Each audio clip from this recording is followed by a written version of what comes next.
Olá, amigos. Nós estamos aqui no podcast dos Irmãos de Fé, mais uma vez. Olá, sacerdote Ed. Prazer dividir com você aqui a nossa bancada nessa transmissão desse podcast hoje com um tema muito importante. Israel de ontem, Israel de hoje.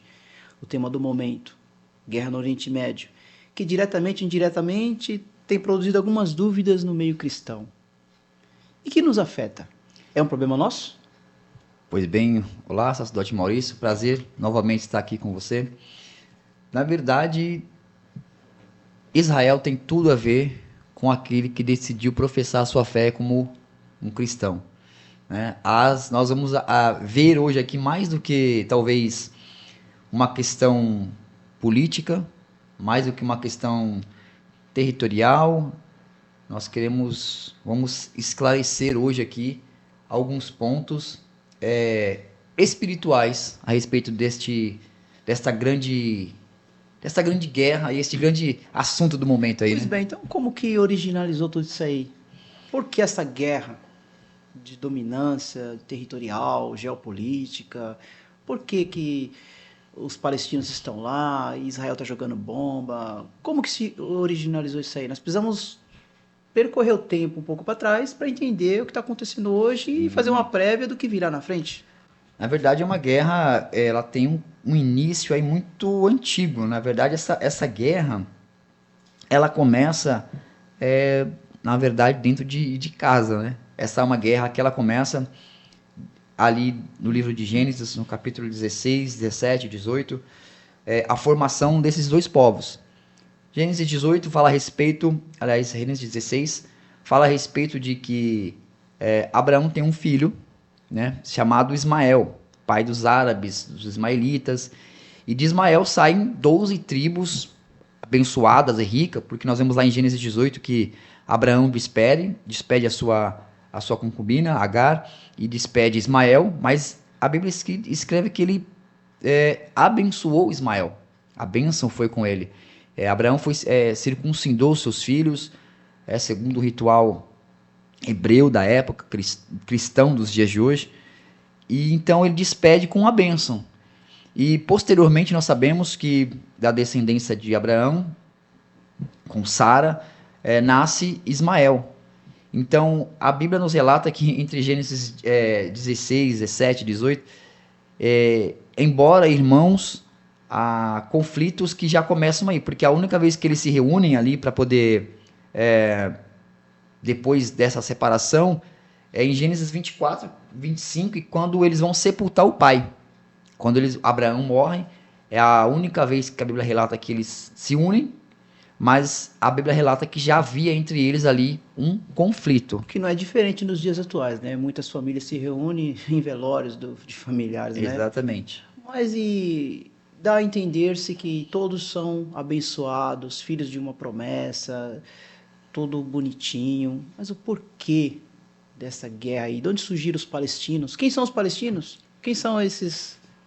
Pois bem, esse conflito aí, né, na região ali hoje do Oriente Médio, ela é antiga. Nós vamos ver aí, nós estamos contando a história de Ismael e de Isaac, e essas tribos começam a crescer, começam a se espalhar. Ismael é mais ali na terra de Israel, com Isaac, e os hebreus seguiram essa linhagem, e os árabes seguem ali a descendência do Oriente Médio com o Ismael, mas desde 1800 anos antes de Cristo, este povo era um. Depois das invasões, Nabucodonosor invade durante 3 vezes, né, a terra de Israel, e a primeira delas em 587 a.C., e a partir desta invasão começa ali uma chamada diáspora, que é um movimento de que os judeus que habitavam naquela porção de terra, os judeus começam a se espalhar. Até então eles não tinham uma nação. Não tinham uma terra. Sei. Até o tempo em que, nós vamos ver aqui para frente, por um movimento espiritual também acontece essa reunião.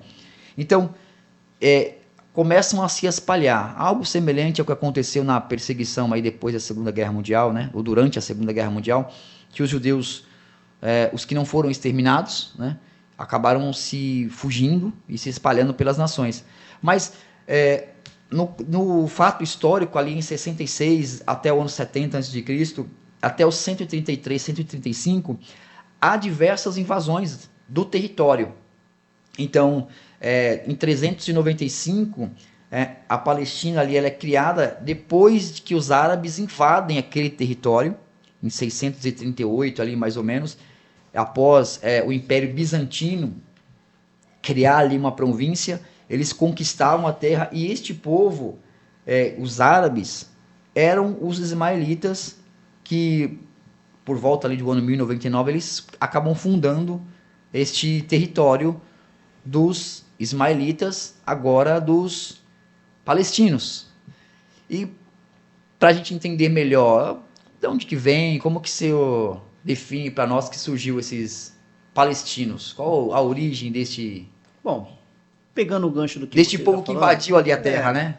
pegando esse gancho que você está falando aí, nós vamos observar, historicamente falando, né, que os palestinos e os israelenses são eternos inimigos desde sempre. Ou seja, a Bíblia, que é o livro de fé na qual se professa ali a fé cristã atualmente, ela nos mostra isso, e ela pode ser também um objeto de estudo histórico, político. Sim. Tudo nós vamos encontrar ali. E os filisteus foram inimigos de Israel durante muitas e muitas guerras, muitos e muitos anos. Nós vamos ver dentro das escrituras o nome filisteu inúmeras vezes, guerras contra os filisteus. E temos algumas pelejas famosas, né? Eu separei aqui, eu gostaria de trazer aqui ao conhecimento daqueles que vão ter acesso a este documentário. Então, a origem dos filisteus, né, do povo palestino, vem dos filisteus. Então, assim, até os dias de hoje, pela ciência, pela arqueologia, pelos pesquisadores, não se sabe a origem desse povo filisteu. Do povo filisteu. Não. Nós temos uma referência nas escrituras que eles existiram, mas a ciência não conseguiu comprovar através de fósseis, de pesquisa, enfim. Então nós temos alguns relatos que mostram que esse povo existiu. Sim. Né? E mostra que esse povo existiu. Por exemplo, os filisteus são mencionados na Bíblia, né? Podemos dar aqui um exemplo muito clássico, e isso virou até uma literatura da sétima arte, ou seja, um cinema, Sim. filmes. Por exemplo, o caso de Sangar, que libertou Israel num dado momento, ferindo 600 filisteus com uma aguilhada de bois. Podemos encontrar isso no texto de Juízes, no capítulo 3, no versículo 31, nós temos a história completa. Nós temos também o famoso embate, talvez um dos mais famosos. Mais épico, né? Mais épicos, isso. Mais reproduzido aí. Exatamente. No período dos juízes, que foi a luta que envolveu Sansão, que era um dos juízes de Israel, contra, né, ali os filisteus. Uma outra peleja também muito famosa, que Davi, ninguém mais do que Davi, venceu. Outra produção épica aí de muitos anos, né? Exato. Venceu ali o gigante Golias, né? Que era um homem superdotado, diz aí, segundo os estudos, com mais de 2 metros de altura. Nisso, o pessoal conseguiu encontrar estudos para comprovar. A respeito de Davi, contrário, né? Encontraram. Aí nós temos os filisteus, esse povo que esteve ali em guerra. E podemos ver isso em Ezequiel, em vários livros, na Bíblia, em Gênesis, né? Isso aí qualquer pessoa tem acesso, não precisa ter conhecimento científico para buscar esses estudos. Então, assim, o nome filisteu, ele significa errantes, o seu significado, ou forasteiros. O nome filisteu aparece na Bíblia em Gênesis também, lá no Gênesis 10, 14, com a seguinte escrita: Peliste, ou com na sua forma no plural, Felistim, sendo o território ocupado pelos filisteus, chamado de Filístia, um derivado, é uma palavra derivada, né? Que vem da origem de Isso, filisteus. exatamente. E daí nós temos, né, em hebreu, Peleste, filisteu, em hebreu, Peleste. Temos aqui o desenho, né, que a gente não entende muito da língua hebraica, mas nós temos o desenho, e isso está em estudos, e vem para o latim, se traduzindo exatamente Palestina. Então nós temos aí uma derivação, uma viagem no tempo, e entendemos que os palestinos são eternos inimigos ali do povo de Israel. E que vem lutando por uma ocupação territorial. E se você analisar nas escrituras, a guerra deles sempre foi por uma invasão territorial de reis, disso, daquilo, para ganhar território numa disputa geopolítica que já existia antigamente. E trazer ali também o extermínio, né, do povo Exato. judeu. Porquanto com o extermínio quando você extermina um povo, você extermina também ali as crenças dele, você extermina ali o seu histórico, toda a sua criação daquele povo, a sua cultura. Ela também, quando um povo é excluído, talvez é o campo que nós vamos entrar agora, que muitas pessoas não entendem, que não é só por uma guerra que tem origem, né, somente por esse campo. Mas nós vamos tratar agora também a respeito de algo muito mais profundo, né? Sacerdote, vale a pena só ressaltar que mesmo quando o povo de Israel era um povo nômade, que andava para lá, para cá, sem ter um país, sem ter uma nação, as nações tinham medo. Porque a fama de Israel era uma fama de um povo que vencia. Sem dúvidas.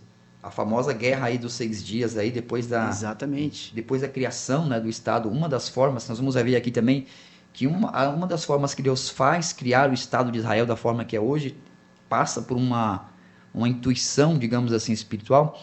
Mas nós vamos ver que na guerra dos 6 dias aí, Deus trouxe ali provisão para o povo, né?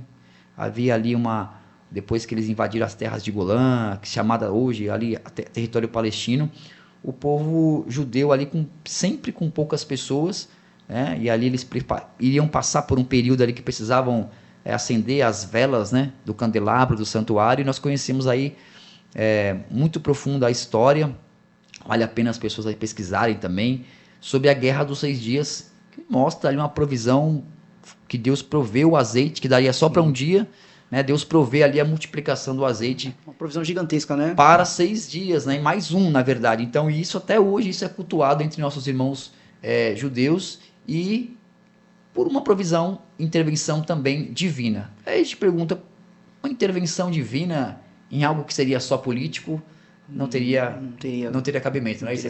Exatamente. Muito bem, sacerdote Ed, agora nós entendemos um pouco da história e vamos aqui para os pormenores, digamos, muito mais importantes e relevantes para os dias atuais, porque a história, ela nos traz até os dias de hoje. Eu colocaria aqui uma questão que muitas pessoas têm me procurado. Olha, a superioridade de Israel sobre os palestinos é muito grande. Israel poderia exterminar fácil. Nós temos lá o grupo Hamas, né? Nós conhecemos bem, nós temos o nosso Hamas aqui no Brasil. Existe. Com outros nomes. E esse grupo extremista que fala em nome dos palestinos, mas não é bem assim, né? Por que Israel não acaba com isso de vez? Pois bem, Israel hoje, ele não pensa só com uma cabeça religiosa, né? Hoje eles são um povo. Um povo esse que também, né, nós vamos ver essa revelação lá em Isaías 66, em 1947, quando começa, prestes a findar ali, né, a Segunda Guerra Mundial, a ONU teria ali poucas horas para decretar uma criação de um novo Estado, que é o Estado de Israel. Então, aí se cumpre uma profecia bíblica que muitos não creem, mas existe ali uma profecia bíblica de que Isaías 66 diz que pode uma nação, assim, pode porventura uma mulher em dores de parto dar à luz repentinamente a um povo, lá está escrito mais precisamente em Isaías 66, que porventura pode uma nação nascer da noite para o dia ou de um dia para o outro? E foi exatamente o que aconteceu. Com uma canetada da ONU, em 1947, em 1948 é criado esse Estado. Então o Estado de Israel conhecemos hoje. Essa profecia se cumpriu Nessa canetada. Com esse decreto, esse reconhecimento da ONU. Então, com toda a tecnologia, com toda a superioridade, com todos os relatos históricos e bíblicos que existem de Israel, que já venceu guerras com bem menos tecnologia e pessoas, nós podemos ver que um dos pontos que Israel talvez não interfira é porque ali na Palestina há um povo realmente interessado em ter o seu direito de ir e vir, em ter a sua própria moeda, desenvolver a sua cultura, criar os seus filhos. Mas o que nós estamos tratando aqui é que dentro da Palestina existe esse grupo chamado extremista, o Hamas. É este grupo com quem Israel combate. E este grupo é um grupo que coloca ali no meio os civis, né? Ele coloca os civis em meio a uma guerra para demonstrar que Israel está sendo desproporcional. E, porventura, Israel não é desproporcional porque eles poderiam evitar conflitos maiores devido aos seus aliados políticos. Como também do outro lado, há um interesse político no território que Israel está deixando de lado os seus próprios interesses, né, combatendo ali um grupo dentro de uma nação que ainda não é reconhecida pela ONU, mas Israel poderia, como sempre foi perseguido, ter ali uma força talvez maior, mas isso envolveria talvez aí a Terceira Guerra Mundial por conta dos aliados políticos de Israel. E vale a pena ressaltar que alguém falou assim, mas por que Israel não cede para que eles tenham ali? Isso aí seria tema para um outro comentário. Mas por que não cede a parte de Gaza? É porque o que eles reivindicam, na verdade, é impossível. Eles querem acabar com a capital, que é Jerusalém, como interesses muito maiores além de território. Muito bem. Quanto aos seus inimigos, muitos não teriam motivações para declarar guerra contra Israel. Por que eles se declaram contra Israel? Muitos não precisariam disso.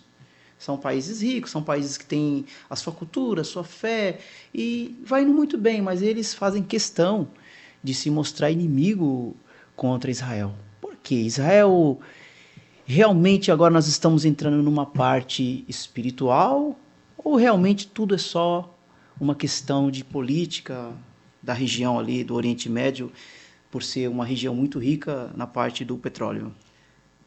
Nós podemos analisar este assunto de uma forma interessante.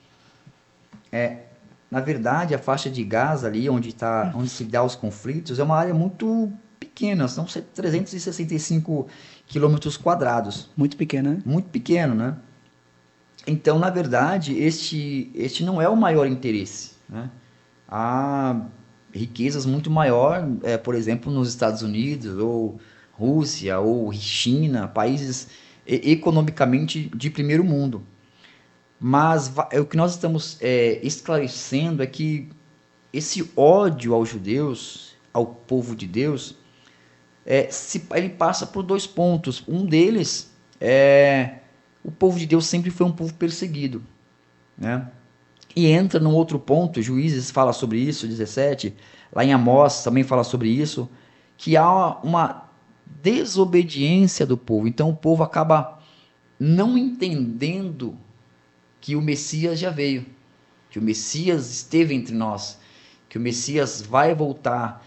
Então passa por um pouco desta questão, né, de você entender que Jesus veio como Messias, né, como Machia, o enviado de Deus, e Jesus vai declarar isso. Ele diz assim, lá em João 19:15, ele fala: eu vim para os meus, mas os meus me rejeitaram.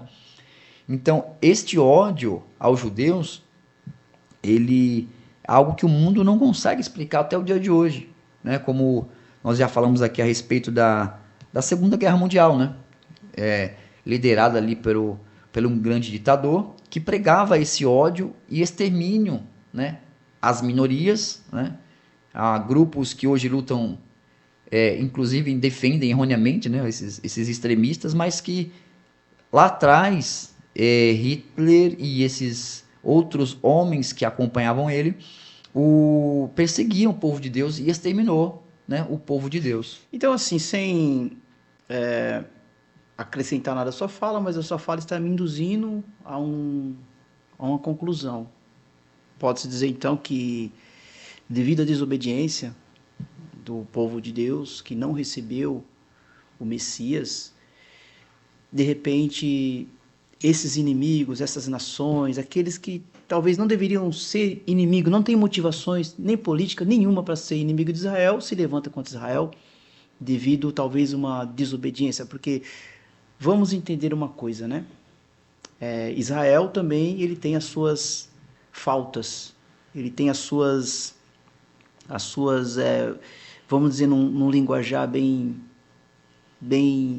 popular, tem as suas mancadas. Sim, sim. Talvez por essa razão esses inimigos são incitados de alguma forma. E desde sempre, né? Nós vemos esse relato Exato. bíblico que toda vez que Israel dava alguma mancada, né, eles eram invadidos. Toda vez que o povo de Deus desobedecia, Deus permitia que um inimigo, né? E em dados momentos, Deus falava: eu levantarei inimigos, eu suscitarei os inimigos contra vós. Exatamente. Então é uma nação especial para Deus, e Deus ama Israel de uma forma, Israel representa ali as 3 maiores religiões e crenças do mundo, Sem estão dúvida. concentradas ali, né?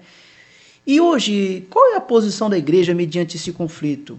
Com base em todo esse contexto, qual é a posição da igreja cristã brasileira mediante todo esse contexto? Porque há pastores que defendem, que se declaram a sua postura totalmente contra Israel, né? Há pessoas, há líderes e há cristão. Como é que fica a posição da igreja hoje, na sua visão? Lamentavelmente, ainda nós temos alguns que acreditam na Bíblia pela metade, né? Como seria isso? A Bíblia pela metade seria no intuito de que muitos acreditam dos escritos, né? Ali de 70 depois de Cristo, quando é escrito o primeiro livro. Eles esquecem de que Jesus, inclusive, várias vezes citou a Bíblia, as Escrituras Sagradas dos judeus, que eram chamados de lei, Moisés, né? A lei de Moisés, os Salmos e os profetas, que formam ali a Taná, que formam ali todo o conteúdo que Jesus veio pregando. Então Jesus pregava sobre isso. Então, esquecendo inclusive de um dos salmos, alguns pregadores hoje olham apenas para o lado político. Mas estão desproporcional, são elitistas, né? Então pregam alguns privilégios, confunde a cabeça de muitos, mas o que nós temos que ter é a consciência de que está escrito no Antigo Testamento, na palavra de Deus também, o Salmo 122. Prosperarão aqueles que oram pela paz em Israel. Então, o segredo é esse. A gente quer ser abençoado, a gente quer ser guardado, orar pela paz. Quando esse salmo foi escrito, independentemente se Israel errou ou não, ok? Orai pela paz de Israel. Então, Deus vai abençoar. Então, esses pastores, esses líderes estão em contradição com a própria fé? Acredito que sim, por conta que nós precisamos entender o que mais tarde Timóteo vai escrever também lá no capítulo 2, versículo 1, para que nós fizéssemos orações por todos os homens, pelos reis, pelos governantes, para que nós possamos viver dias prósperos e longâmenos. Então, é um dever cristão. Então, professamos a fé cristã.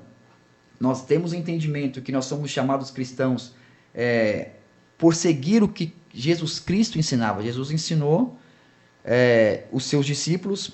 Em várias vezes nós vemos Jesus citar os salmos, a lei e os profetas. Ele fala isso ali, contando a parábola do rico e o Lázaro. Ele diz lá, quando não permite ali o morto, ele diz, não há comunicação entre os mortos. Lá ele tem Moisés e os profetas. É a palavra que fala. Mais tarde, quando Jesus aparece a 11 quilômetros num caminho de Jerusalém, ele fala com os seus discípulos, e a Bíblia diz que ele explicando, começando pela lei, Moisés e os profetas, os discípulos então voltam para Jerusalém.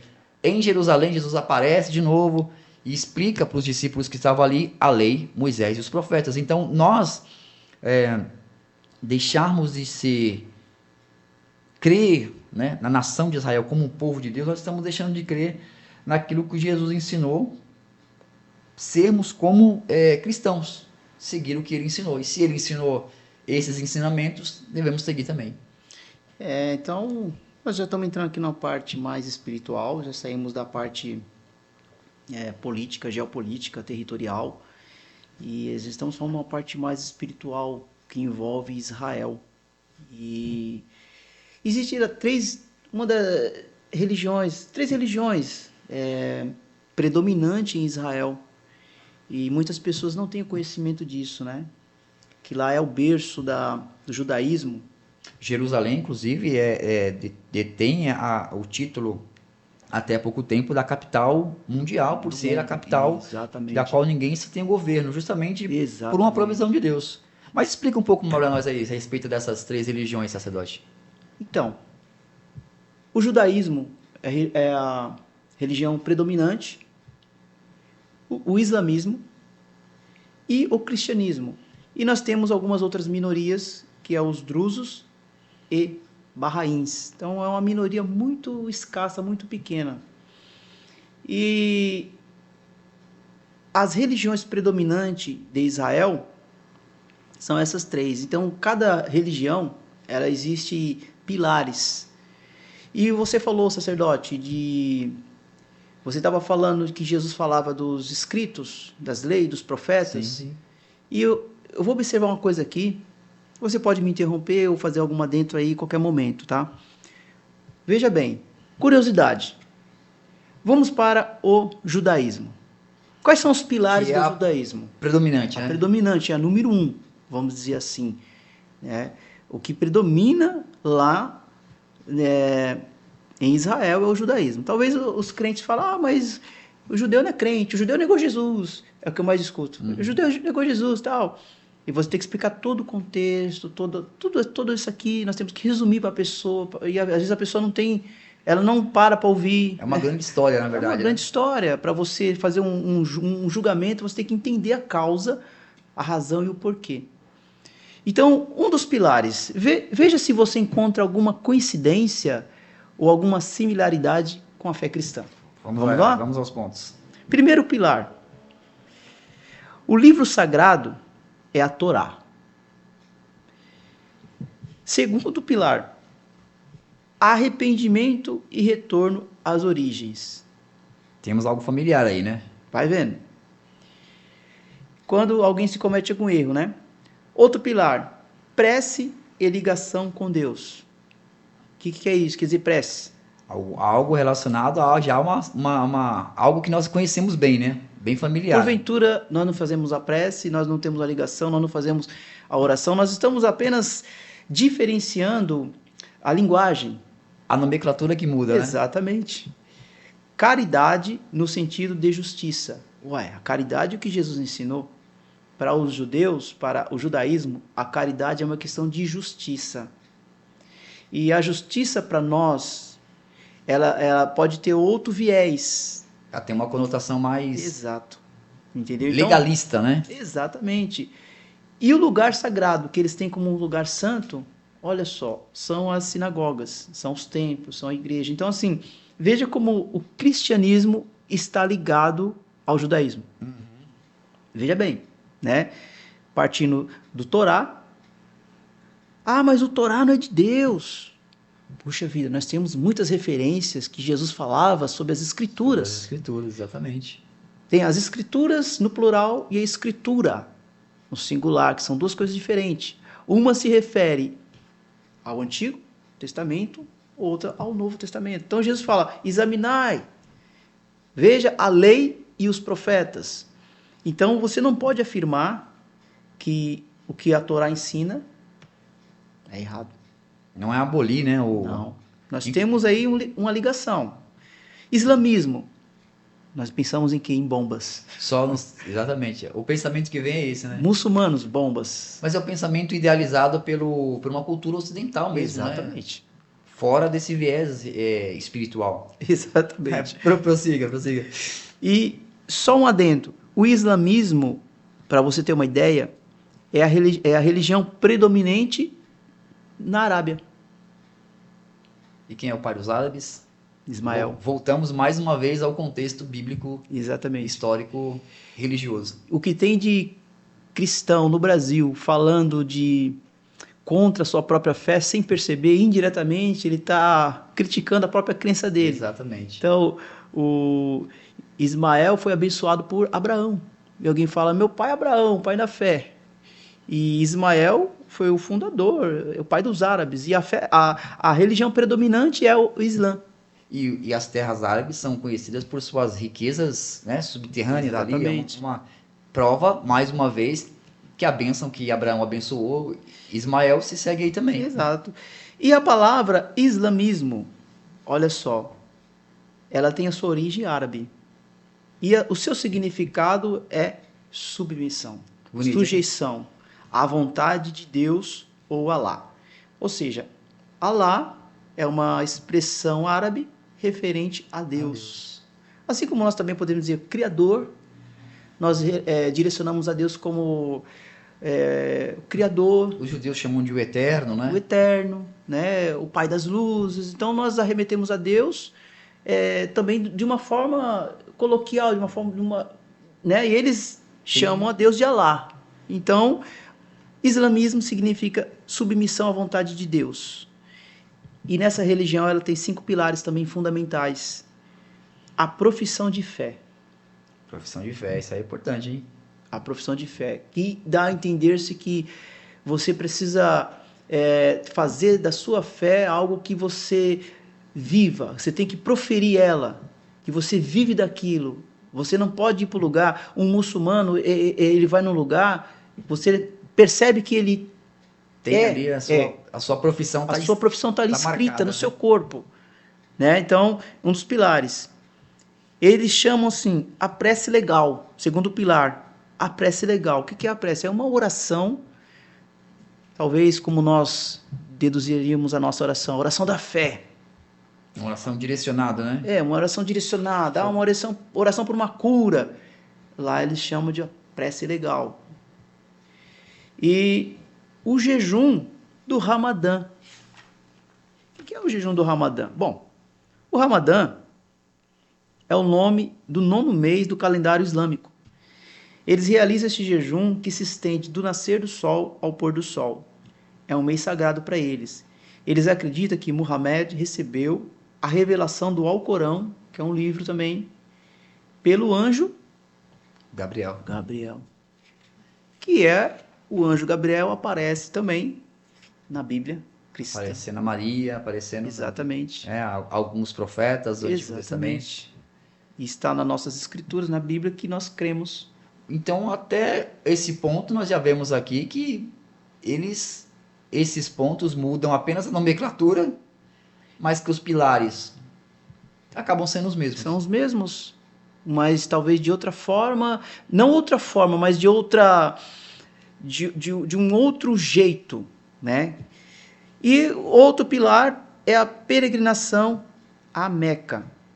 Poxa, é como se fosse uma subida do monte, vamos dizer assim. Tem igrejas que vai ao monte, Sim. Tem igrejas que se reúnem, vai todos na igreja principal ali. Então eles têm isso, é necessário, faz parte, é um pilar, é um mandamento ali. Assim como os judeus têm uma vez na vida, eles têm a tradição, Exato. ou têm um ensinamento, né, de ir uma vez pelo menos a Jerusalém.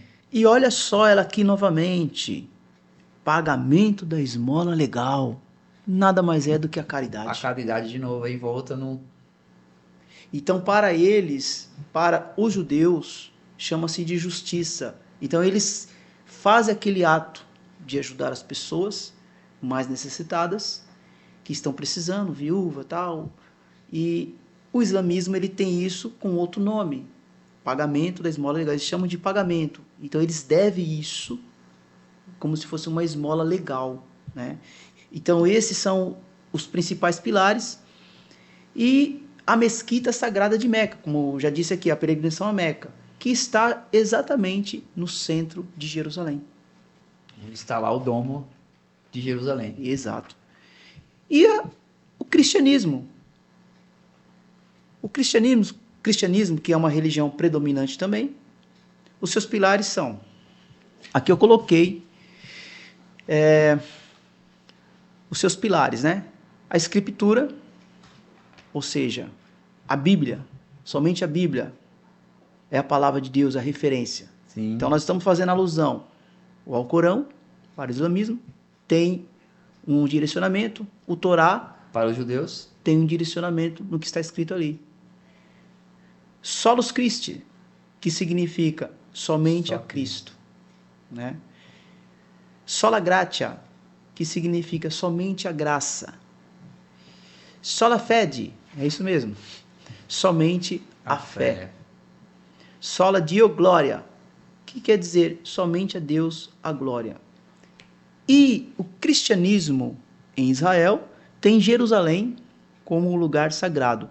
Observa que no final de tudo nós temos coisas interlaçadas e temos tudo o mesmo lugar como uma referência principal ali em Jerusalém. Então essas são as 3 religiões predominantes. Nós estamos falando de Israel. Porém, essas religiões, elas se expandem ali pelo Oriente Médio. Até porque vieram da mesma fonte, né? Exatamente. Então, a forma, bem explicado pelo senhor aí, talvez a forma que se pratica, talvez possa parecer ritualisticamente diferente, mas nós acabamos de ver que os pilares, embora muitos não sabiam desses pilares, são os mesmos. Sim. São os mesmos. E dentro desse assunto é importante dizer que Jesus mesmo ensinou isso a respeito de... ele ensina que a verdadeira religião, quer dizer, aquilo que nos liga a Deus é o amor ao próximo.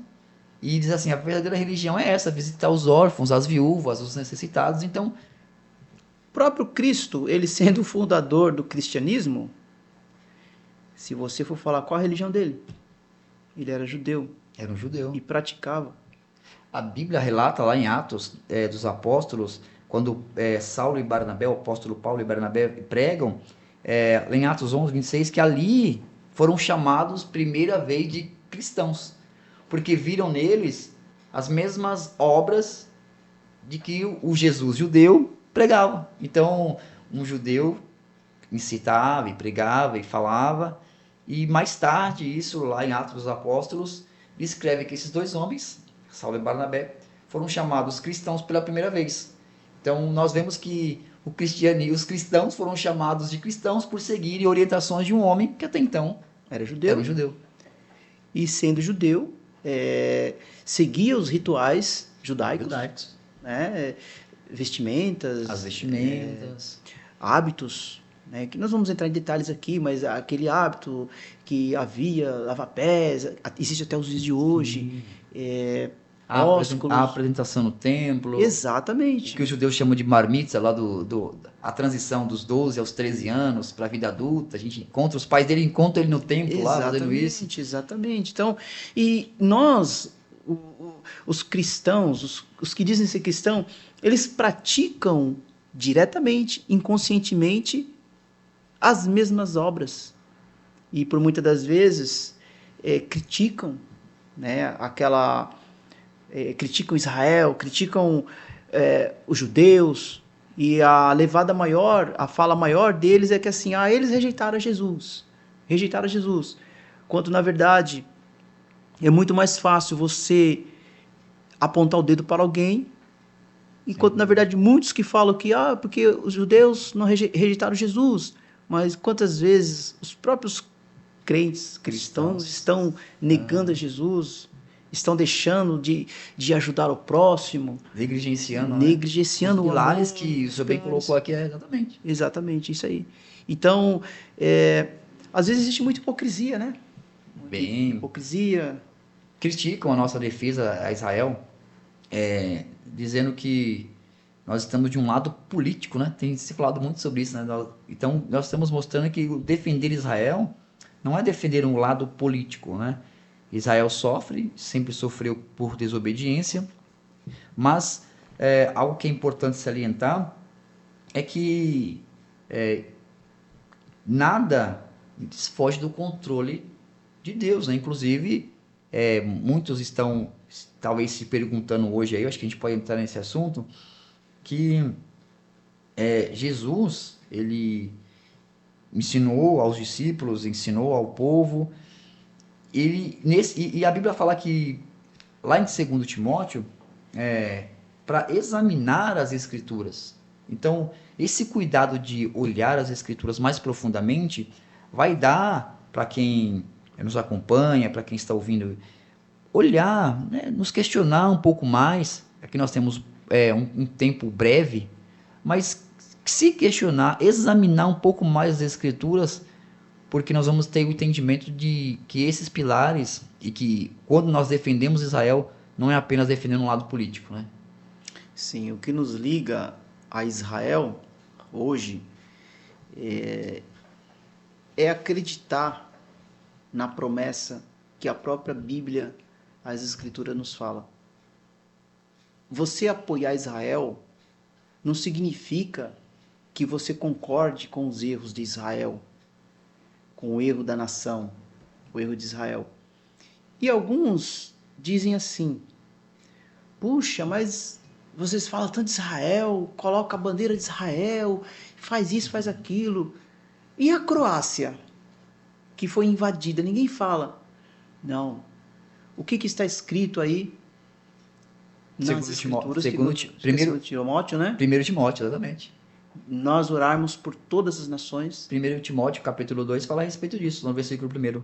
Orar por todos os povos. Então, se alguém está orando só por Israel, você está errando, né? Exato. Salmo 122, lá no versículo 6, vai orar por Israel. Mas o apóstolo Paulo, ele escreve, orar por todos os povos. Então, se você não está orando pelo rei, pelo governante, se você está orando só... como tem um louvor famoso aí agora aí, se você está orando, louvando, pregando só para um grupo, tá errado.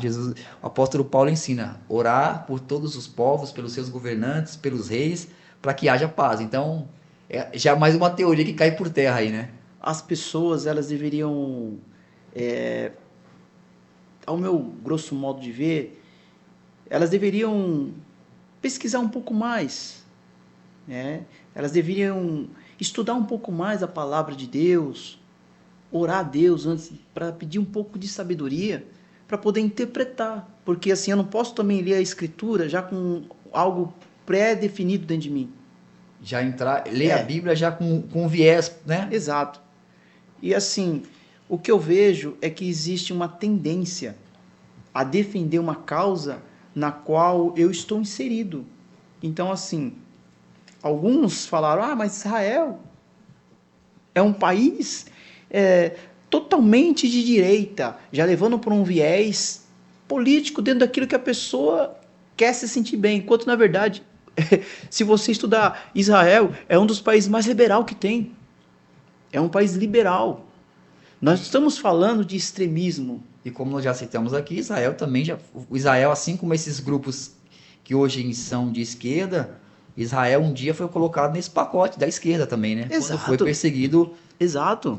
Na Segunda Guerra Mundial. Então, exatamente. Foi falado aqui hoje sobre isso. Então, assim, muitos julgam sem saber. Muitos falam por influência. Muitos tomam a dores. Eu estou tomando a dor, coitado dos palestinos, tal. Mas os palestinos, mesmo eles sendo uma descendência ali, tal, dos filisteus, toda aquela história, tal, mas o que está por trás de tudo isso não é os palestinos, mas é um grupo extremista que usa os próprios palestinos como escudo. Então, assim, claro que Israel tem que se defender. E este grupo, vale salientar também, como já citamos aqui, impede também a prosperidade e a bênção de um povo que Deus deu a bênção, que é o povo dos ismaelitas. Então, existe não só pelo lado de... quando nós oramos para que a guerra cesse, é para que este grupo seja exterminado, este grupo seja tirado, né, daquela região, porque eles também são impedimento de bênção, de prosperidade para uma terra que Deus já prometeu também. Então, não, mais uma vez, volto a salientar. Deus prometeu e abençoou a Isaac, Deus também abençoou o Ismael. Deus abençoou a terra de Israel, Deus também abençoou as terras árabes. Então, este povo, esse grupo extremista que está lá, é um grupo que, qualquer grupo que é extremista, né, que não quer, parece que não quer ouvir a opinião do próximo, sempre é o que vale, é o que ele fala, eles não têm uma ideia ou um viés político, eles não querem um território, assim, eles querem apenas, como nós já salientamos aqui, tomar o local sagrado para essas três religiões, que as três religiões passam por uma bênção divina. Exatamente.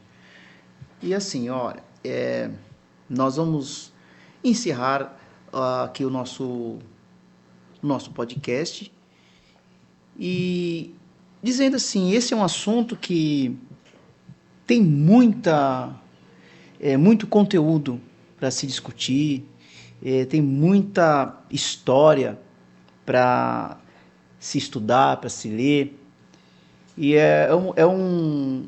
uma guerra, uma luta que não vai acabar aqui, né? Ela vai continuar, vai continuar efetiva. Nós temos ali na parte do norte, se não me falha a memória, geograficamente falando, o Irã com Hezbollah, que é também um outro grupo extremista dentro de um país, que chegou a bombardear ali as fronteiras na parte norte de Israel.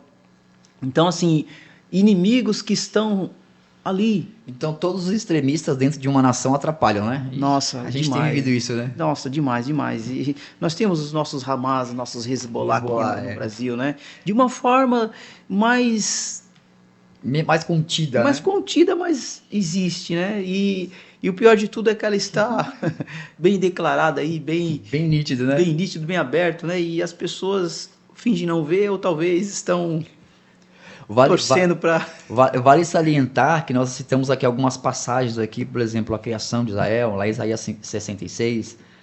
Nós citamos aqui a respeito também que Deus, ele é o redentor de Israel. Há uma passagem muito bonita lá de Isaías 43 a respeito disso. Ele é o redentor de Israel. Lá em 1 Samuel, capítulo 22, aliás, capítulo 12, fala a respeito de que Deus ama ainda este povo, mesmo com a sua desobediência, porque é uma promessa. Então Deus não volta atrás com a sua palavra, a promessa está feita. Deus não é homem, né? Deus não é homem.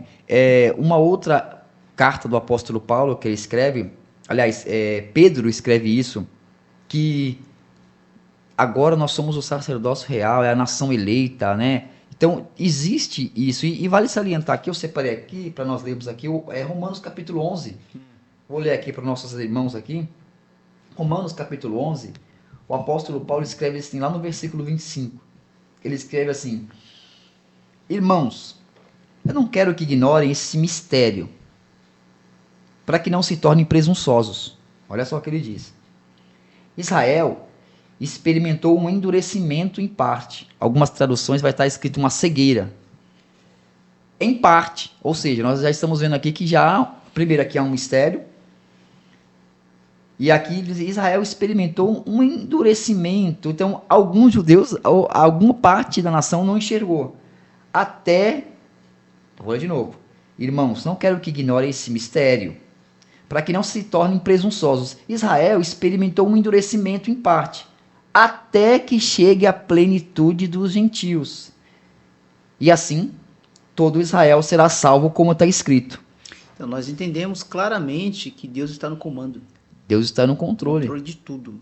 Há algumas citações bíblicas que Deus nos escreve em Amós, que ele seria o redentor de Israel e que exterminaria inclusive Gaza. Não Gaza com relação ao povo, mas sim a esse conflito espiritual, né? A esses intempéries. Então, o apóstolo Paulo escreve aqui e chega à plenitude dos gentios, ou seja, lá em João 19, Jesus fala a respeito que, bom, eu vim para os meus rejeitaram, então agora o evangelho vai se expandir aos gentios, chegou até nós, nos tornamos cristãos, como já vimos aqui.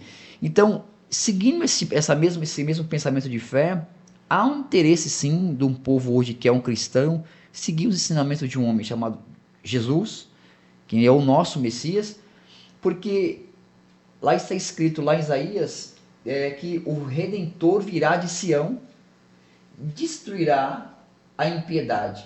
e diz assim: esta é a minha aliança que eu fiz com eles quando eu remover os seus pecados. Então nós vemos que ainda há um pecado que impede, e a plenitude dos gentios, talvez não seria, para nós entendermos melhor, a promessa que Jesus faz: ide por todo mundo, pregar o evangelho a toda nação. Já sai aqui, né, do contexto só de Jerusalém. Exatamente. Pregai a toda a nação. Quem crer e for batizado será salvo. Quem não crer será condenado. Então, examinando as escrituras, mais uma vez voltamos para Timóteo, examinando esse texto que o apóstolo Paulo escreve para nós, nós temos o entendimento que até chegar o dia que toda nação, todo povo conheçam o nome de Jesus, o evangelho seja propagado, nós teremos esses intempéries com mais intensidade ou menos intensidade, mas a promessa está aí. E dentro disso aí, Israel, ele foi a nação escolhida para que as outras nações, ela fosse o modelo. E ela realmente foi o modelo. É o modelo. Ela é o modelo. Ela é o modelo. Por mais que alguém não queira, ela é o modelo. Tudo partiu dali. Então Israel foi escolhida, o Messias veio de lá, a linhagem. Exatamente. Então assim, para que as outras nações... Então o plano de Deus foi perfeito, é perfeito. Através de Israel, que rejeitou que isso, que aquilo, mas ele continua sendo, vamos dizer assim, o primogênito, a primeira nação. Através dela, nós aprendemos, nós temos a referência, os acontecimentos que aconteceu naquele lugar. Os fatos não só históricos, não, né? Mas os fatos... Não, as terras por onde Jesus andou, por onde Jesus pisou, os acontecimentos proféticos, as manifestações divinas que aconteceram. Então, a nação de Israel, ela é eleita para servir de exemplo. Tanto é, neste versículo que você falou, mencionou, e de pregar a todas as nações. Então, hoje não existe uma nação mais especial do que a outra, porque todas têm acesso. A questão é crer, né? Quem crer, for batizado, será salvo. E Deus, ele não rompe com a aliança. Ele é fiel. Então, eu quero, desde já, agradecer pela presença sua aqui. Eu agradeço mais uma vez a oportunidade, a gente explicar um pouco mais a respeito desse assunto. Tem muito mais ainda, Muito mais. É uma coisa assim, quase que ilimitável, insaciável, né? E eu tenho para falar para essas pessoas que consulte um pouco mais as escrituras, né? Analise um pouco mais os textos bíblicos, estude mais. Exatamente. Porque às vezes a pessoa ela não quer ir para um campo espiritual, mas a palavra ela vai levar você para esse campo. Não tem jeito, ela vai te levar para o lado, a um conhecimento maior. Estude um pouquinho mais, entenda o porquê dos conflitos, né? Não fale aquilo que você não sabe, que você não tem certeza, que você não tem conhecimento. Não compartilhe, não republique, né? Exato. Também aquilo que você não tem profundidade. Não, exatamente. Bem colocado isso. Então, eu creio que foi algo bem esclarecedor para os nossos amigos, os nossos irmãos que estão nos acompanhando nessa transmissão. Que Deus possa abençoar vocês. Nós somos irmãos de fé e até a próxima.